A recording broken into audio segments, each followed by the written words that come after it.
दोस्तों आज के समय कलकाल में आधुनिक दुनिया में जो स्टडी हमें कराई जाती है उसमें हायर एजुकेशन सिस्टम में सबसे प्राथमिक डिग्री, इसके बाद मास्टर डिग्री और कुछ विशेषज्ञता वाली डिग्री जैसे PhD आदि होती हैं। डिफरेंट फील्ड्स में डिफरेंट विशेषज्ञता हासिल करने के लिए लोग स्टडी करते हैं। उसके बाद भी उन्हें अपने जीवन के उद्देश्य का पता नहीं चल पाता, वो ज्ञाता नहीं बन पाते। ज्ञाता तो दूर की बात है, अगर उन्हें रोजमर्रा के कामकाज को छोड़कर उनको आत्मबोध तक नहीं हो पाता। लेकिन प्राचीन काल में हम बात करें तो तब लोगों के पास में डिग्रियां नहीं होती थी। तब ऋषि मुनि, संत, योगी टाइटल हुआ करते थे। इन टाइटल्स को प्राप्त करने के लिए जो पहली चीज चाहिए होती थी वो होती थी खुद को जानना, मेरा जन्म क्यों हुआ है। जिसको आत्मज्ञान हो जाता है वो अपने अंदर के काम, क्रोध, मोह, लोभ इन सब से ऊपर उठकर निरपेक्ष हो जाता है।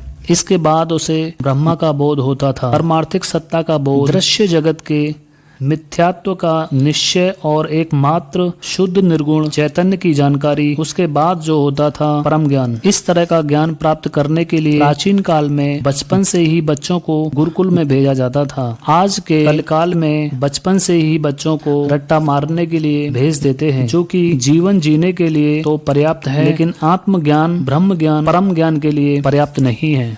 लेकिन प्राचीन काल में ऐसा नहीं था। प्राचीन काल में हिंदू धर्म के प्रत्येक वैदिक ग्रंथों में ऋषि मुनियों का जिक्र जरूर होता है, पर शायद ही आपको ऋषि मुनि, योगी और संतों में अंतर का पता होगा। अगर नहीं पता तो इस वीडियो के साथ बने रहिए अंत तक। प्राचीन काल में सालों तक बैठकर लोग साधना करते थे, फिर उनको आत्मबोध होता था, फिर वह वेदों, प्राणों का ज्ञान अर्जित करने के लिए स्मरण शक्ति जागृत हो जाती थी, फिर उनको ब्रह्म ज्ञान होता था। सामान्यतः वेदों की रचनाओं का साक्षात्कार करने वाले लोग ऋषि कहे जाते थे। इनको वेद शास्त्रों का संपूर्ण ज्ञान होता था, इनको हर चीज के पीछे का साइंस भी पता होता था और इनको ब्रह्म ज्ञान के साथ परम ज्ञान होता था। प्राचीन काल में शल्य क्रिया की जाती थी, उसकी शुरुआत ऋषियों के द्वारा ही की गई थी। ऋषियों में भी 4 प्रकार के ऋषि होते हैं। नंबर 1 महर्षि ऋषियों के भी ऋषि होते हैं। नंबर 2 देव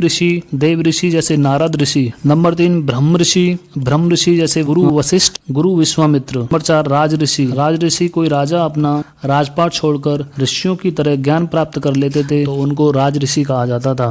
अब बात करते हैं मुनि के बारे में। मुनि मौन जो रहते हैं उनको मुनि कहा जाता है। मनन के साथ में वह अपना मौन रखते हैं, जिनकी सोचने की शक्ति बहुत ज्यादा होती है, जो कम शब्दों में अपनी बात कहने वाले लोग होते हैं। प्राचीन काल में राजा अपनी समस्याओं को लेकर के मुनियों के पास जाते थे, जो उनकी समस्या का समाधान करने में हेल्प करते थे। इसके बाद में बात करते हैं साधु यानी जिसने अपने 6 विकार धो दिए हैं, जैसे काम, क्रोध, मोह, लोभ, मद, मत्सर। जो इन 6 विकारों से मुक्त है उसी को ही हम साधु कहते हैं, जिसने अपनी इंद्रियों पर पूर्ण कंट्रोल कर लिया है।